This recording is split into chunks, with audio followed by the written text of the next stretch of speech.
Welcome to the Scoreboard, presented by Augur and Chainlink. We're taking on the NFL and prediction markets on Augur to see what the data says and how those markets settle. This is a football show. Why are we on the Chainlink YouTube? Well, sports data delivered via the Chainlink Oracle Network is used by Augur to settle their permissionless, no-limit prediction markets. So for this show, it's me, Andy Boyan from Chainlink Labs, and Chwy from Augur. Chwy, how you doing, man? Doing good. How you doing? I'm doing great. We're going to be taking a look at what those markets are telling us about NFL matches this week and dig into some football to give you all a heads up on why the markets may be acting the way they do. Last week, we made some predictions. It was our first show. Chwy, how'd you do? How'd I do? Overall, I ended up 8-4, but I hit on my three big bets. Some of them we went over here. All right. Yeah. Well, there were a couple predictions made on the show that I want to go over, and I'm going to dig into you a little bit here because, I'm glad you did well. Congratulations. But, some of these little more public ones, you got to be careful. All right. So the first was Tampa Bay versus Dallas. It was the season opener. It was, a much hyped Tom Brady championship team coming on and a much hyped Dallas team coming on. And you said that Tampa Bay would beat the spread. They did not. They did end up winning, but it was a super close game. So what happened here? What happened? Tampa lost one of their cornerbacks early. Dallas actually came out with a great game plan. I know a lot of Dallas fans were complaining about Zeke not touching the ball enough, but they threw away from the defense. They played to the outside, and they really had a good game plan coming in, and I don't want to say that Tampa was outcoached because they weren't. But they executed their game plan and, made a strong game of it.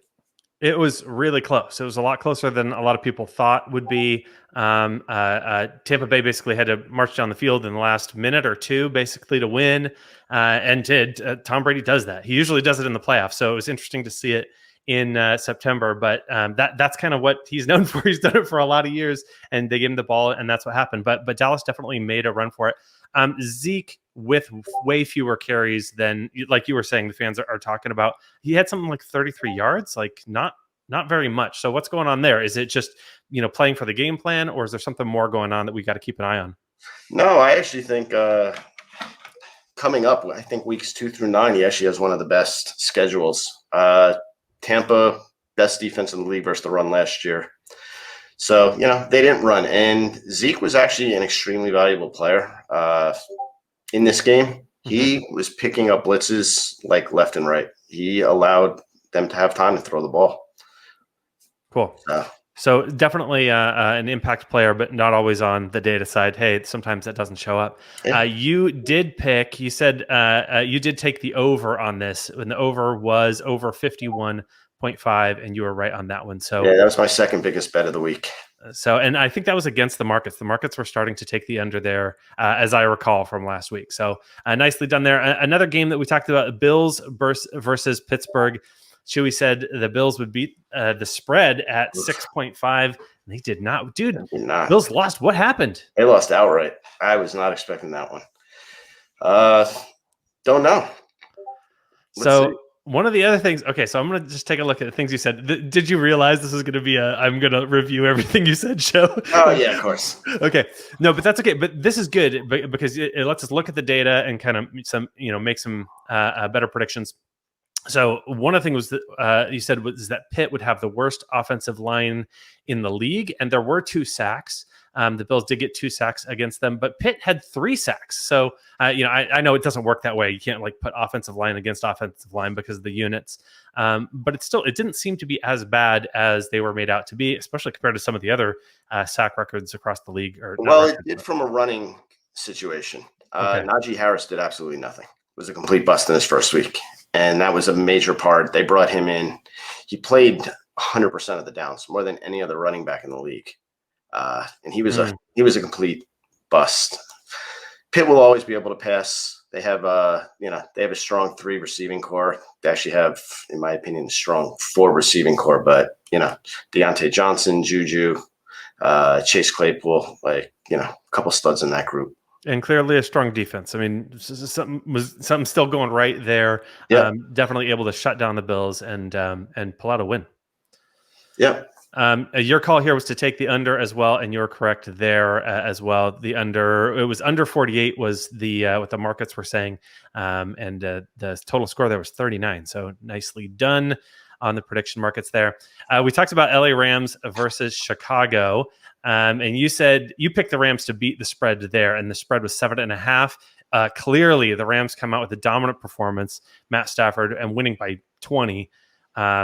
Is that, are they living up to the hype? Is that all we can conclude there?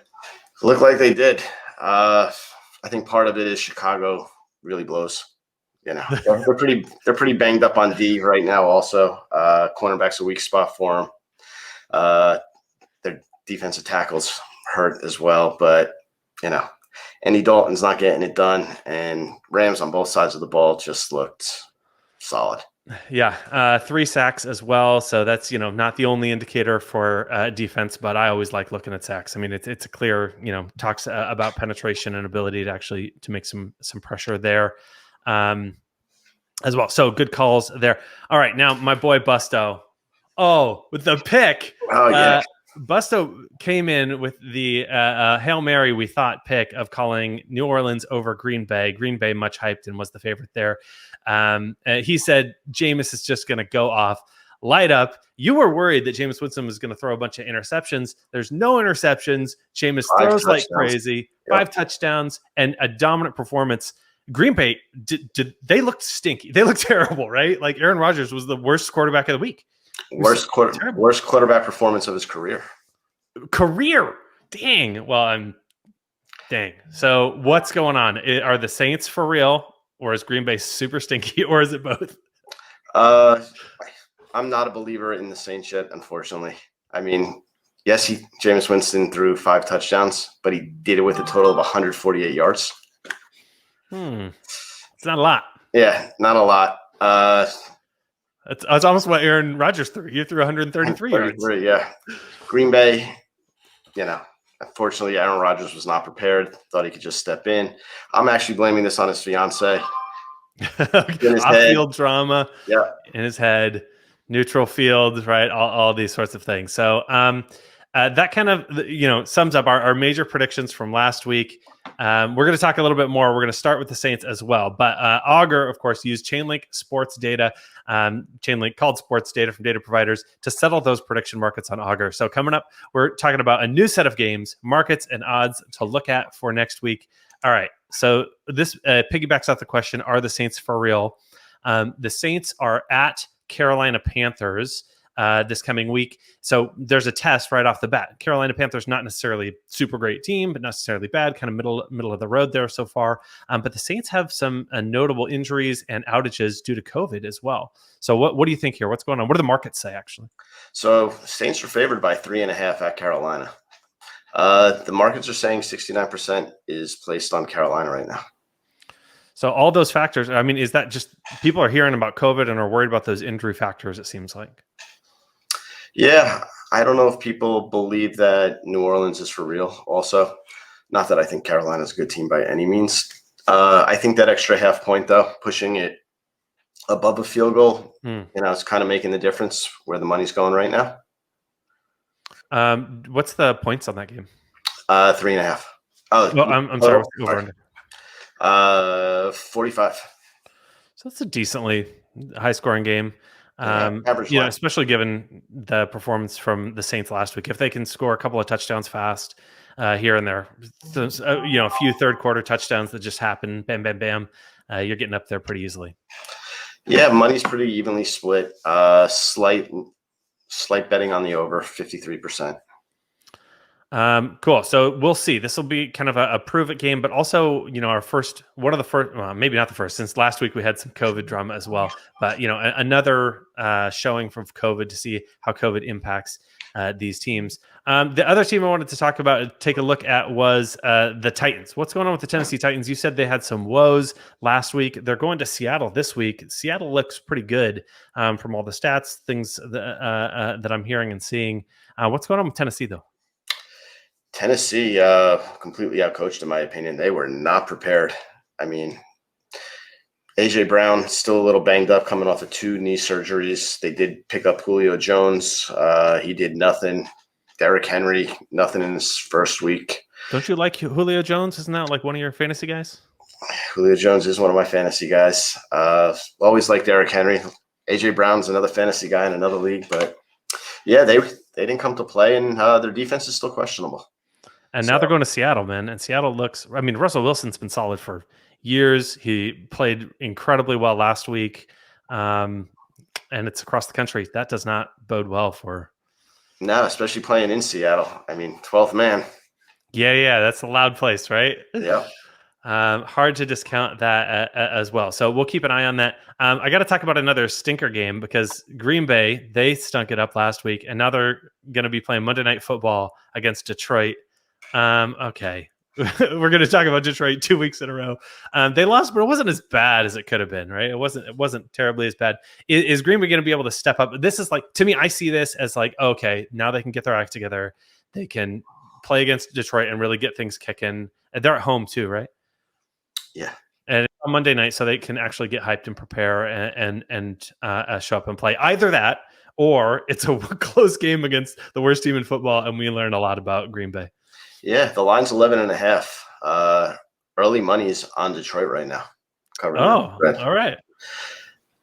I mean, I think Green Bay is going to get right in this game. They need to get right in this game. But kind of agree, that line's a little heavy after last week's showing. I mean, you're never as bad as you look. You're never as good as you look. So I do expect Green Bay to get right, but I could see this being a 10-point game. Well, I'm going to talk about a little bit later. I'm going to bring up Arizona and Kyler Murray, who week one shows up blasting like crazy. And so, you never get as good as maybe your first week, Jameis and Kyler Murray, but we'll see. And maybe that's the difference between a young quarterback and a veteran quarterback, needs to kick off the rust of the tires or whatever it is. I'm about as old as those quarterbacks now, so I'm starting to feel that rust. One thing I wanted to talk about first was also the New York Giants. I know you're a New York Giants fan. Saquon coming back, or what's that look like?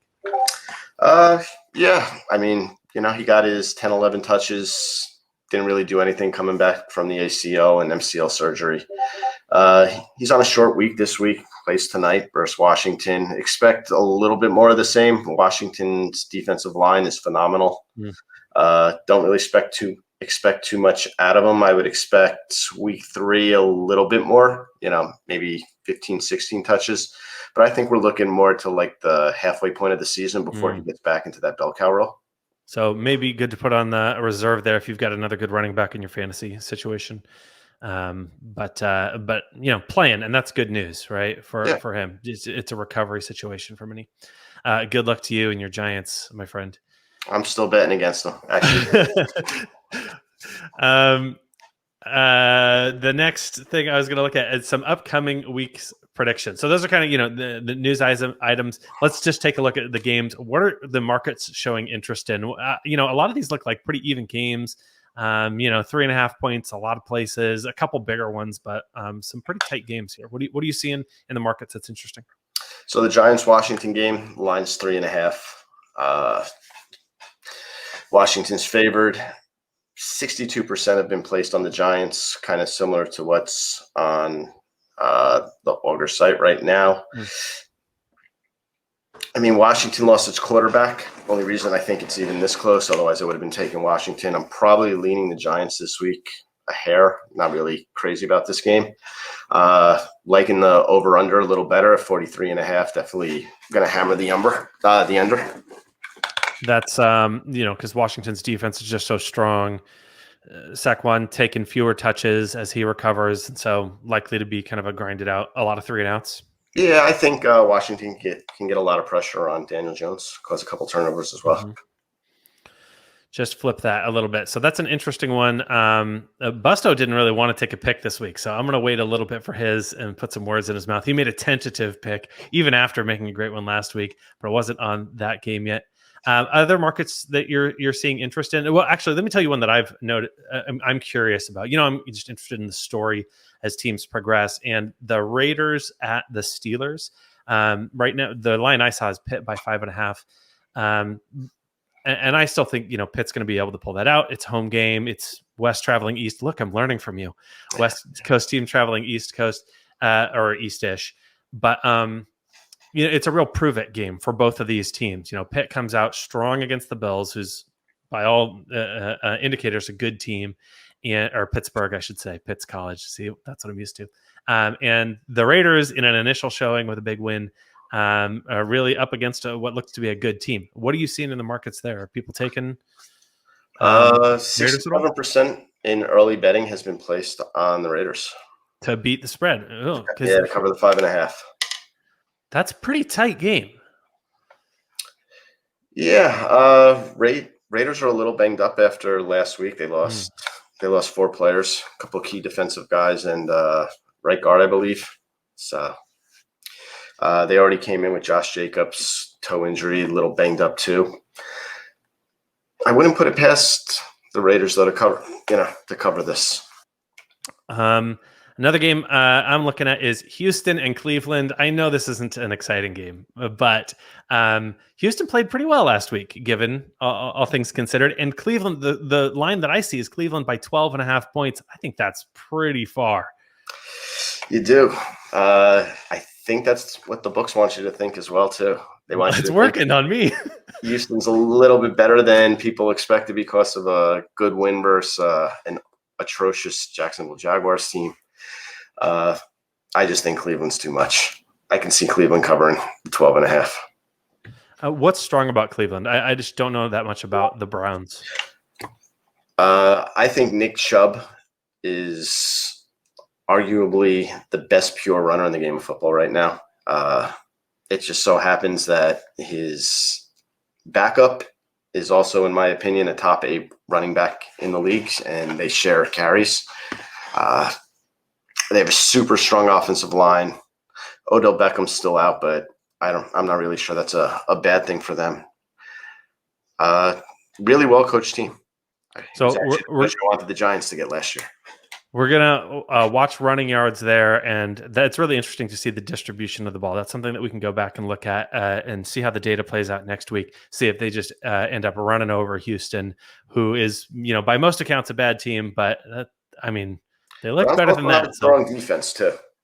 They can get a lot of pressure on. All right, so that one may be interesting. Maybe not the flashiest game, but interesting to see where that. Okay, do you have any more interesting markets you want to talk about? Things that you've noticed? Yeah, a couple over-unders that I'm looking at. Let's see. My upset pick of the week is actually the Eagles over San Fran. I know people have been betting San Fran pretty heavy early on. I think Cincinnati can beat Chicago, surprise people, start off 2-0. You just do not like Chicago. You just think they're terrible. Yeah, not a Chicago fan. I don't know if you have reason to, but. And I love the over in the Tennessee-Seattle game at 54.5 or 53.5. Sorry. And you want to take the over on that? You think that's going to be a high-scoring game? I do. Okay, well, that'll be fun. 12th man, be crazy. I mean, if Tennessee can't get off the starting block because of the 12th man, Seattle's got to put up like 45 points. You think that's going to happen? No, I don't. That's the risk, right? That's the risk is if Tennessee can't do anything. So, but that is still interesting. It's intriguing. I think they right the ship a little. I don't think they actually come out and win this game, but I think they right the ship and put up some points. And then my last one is the over on the Detroit Green Bay game. Detroit's going to actually score some points. Green Bay's going to score some points. They only had 3 last week, so it's hard to do worse than that. I mean, they'd have to really try. That was embarrassing. I like that's an interesting one as well. Okay, so we'll take a look at those. Are you ready for Busto's pick, Chewy? I am ready. We haven't actually talked about this game yet, but Busto is really interested in this Vikings at the Cardinals game. Arizona came out last week and dominated. And looked incredibly, just incredible. Here's a couple of interesting stats. Take a look at the data. Chandler Jones on the defense had 5 sacks and 2 forced fumbles alone. That's an insane stat in one game. So he's good. He's good for the season. Those are good season stats. He can get his bonus and be done. Dude, who's got? Do people have Arizona defense as being that dominant? Is that known? Is that just something I'm not aware of? Nope. They're actually last year was a pretty poor defense. Well, congratulations, Mr. Jones. Well done. Way to do some damage. And Kyler Murray as well, one of the top quarterbacks, if not the best quarterback performance of the week as well. He's a brand new rookie this year, or did he have last year? Last year. He actually started out the season just as hot and then got injured and stopped running. Pretty much became more of a pocket passer because of the injury last year, but he's healthy again. He was actually drafted by the A's to play baseball at first. He is quick as lightning. He is a stud athlete when he's healthy. I mean, a really exciting performance. And so I have people in my life who work for Arizona Cardinals. So I just kind of like them by proxy. Not a fan necessarily, but hey, I'm excited for that. They looked really good. Busto picks Vikings, and he says, because the line is tight, it's 3.5, not super tight, but relatively, and says, if you look at the NFC North, they're 0-4. The whole NFC North lost last week. Pretty bad. It looks like the worst division in football. So he says it's time for a bounce back. And if you take a look at the stats, take a look at the data. Kirk Cousins, no interceptions. He distributed to a ton of receivers, and I think 4 of them were over 60 yards. Which is quite a bit, and looked good overall. They had 5 sacks too. They had a lot of success as well. So, was it just a shit show of a game, or did they have something they just need to kind of bounce back and get a hold of themselves? That's what Busto's counting on, at least. So who's he going with? He's going with Minnesota to cover? Yeah, I know he's going with Minnesota to upset, I think. Wow. Yeah. I mean, Busto makes ballsy picks, big ones. Nice. Love it. All right, so Busto, you're on the hook. We'll see how it goes there. There's one other game I wanted to talk about, actually. But it's not a pro game. Do you mind if we switch over before we close this out? Yeah, let's go for Bama, Alabama at Florida. It's a top 10 matchup, SEC East and West matchup. Like, this looks like a big game, but the line on this, it's Bama at Florida in the Swamp by 13.5 points. And now I know college games have much bigger spreads often, but Florida's a top 10 team. Do you know anything? Know anything about this game going in? Have you done any homework? I have not done any homework on it, but growing up for college football, I was always a Florida fan. So not me. I don't really care about anything in the SEC. That's not my league, but I know that's huge. And going into the Swamp, that again, now maybe, am I learning, Chewy? Is that something that the bookmakers want me to think? Maybe. Haven't done my homework on college football yet today. So, well, Alabama's played 2 teams. They played Miami the first week and just stomped them, totally crushed them, and rolled over them like an NFL team would roll over an NCAA team, like Bama kind of does. And then they played an FCS opponent, so they are pretty fresh and rested, and they look really, really dominant and scary. So, interesting game either way. It'll either show us how good Alabama is, or whether Florida can keep up. And if Florida can't keep up, then I don't know if anybody can keep up this year. We'll have to keep an eye on that one. Thanks for sticking with me on that one. I love my college football as well. All right. Anything else you want to leave us with today, Chewy? Any games to keep an eye out? Any developing storylines? I keep an eye on Kansas City again. I mean, Baltimore, they're pretty banged up at running back. They just, signed 3 new players. Coach just came out saying that they're going to run all 4 of them. So be interesting to see what happens in that game. I'm going to stick with Patrick Mahomes again. Yeah, I'll stick there as well. I thought Baltimore had a bunch of injuries as well. So they were looking a little banged up, and I wasn't feeling that hopeful for them. Yeah. Both sides of the ball, too. I feel like there's a couple of winning teams and favorites. Kansas City, we didn't really cover. Tampa Bay didn't really cover. New England looked good. I mean, we only got so much time on this show, but maybe we'll cover them again in another week when the markets are more interesting. Because, hey, we just follow the data, man, right? Just follow the data. That is the scoreboard for this week. This is absolutely not financial advice. It's a look at football and how Augur and Chainlink make on-chain games possible. Next week, we'll be back. We'll look at how the markets performed, how Chewy performed, and of course, we'll take a look at the stories for next week's games. Please like and subscribe.